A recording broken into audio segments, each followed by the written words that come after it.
think that's kind of where it started, you know, with Martin Luther King. You know, it started with a pastor, you know, just, hey, it's some injustice going on. And I think Dr. Martin Luther King took his stance, but it was rooted in truth. It was rooted in the Word of God. A lot of pastors would like to escape the responsibility of being civic and community leaders, reserving this to say that we're just spiritual leaders. No, if the community is attending your church, you are a community leader. I believe that all preachers and ministers should be concerned primarily about the least in society, and however they can use their influence to address the needs of the least, they should. This is not to say all ministers should be activists, because that's a special kind of role. They were being found challenging government and the elite and kings. They were not afraid to speak in the name of God to power. Eventually righteousness will pursue him. Eventually he will be brought down and justice will roll down like waters. Social justice is the stuff you do when you make enemies. When you have people often want to kill you. When you preach out against war. When you get involved in politics. When you take moral stands that creates enemies. Low prices! Low prices! Food down! Once I saw the needs of the people in the community, I said, these people need my help, and I'm going to do everything I can to help. Turner, who understand that Christianity, if it's functioning properly, ought to make a felt difference in the lives of people, right? On one level, it ought to do something to end racism. It ought to do something to end poverty. People's life options ought to be better if they are actually committed to the gospel of Christ.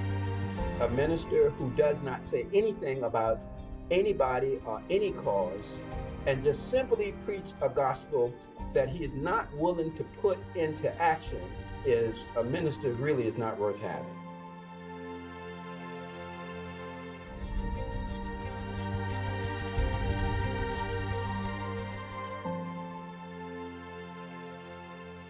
Tithing is not giving.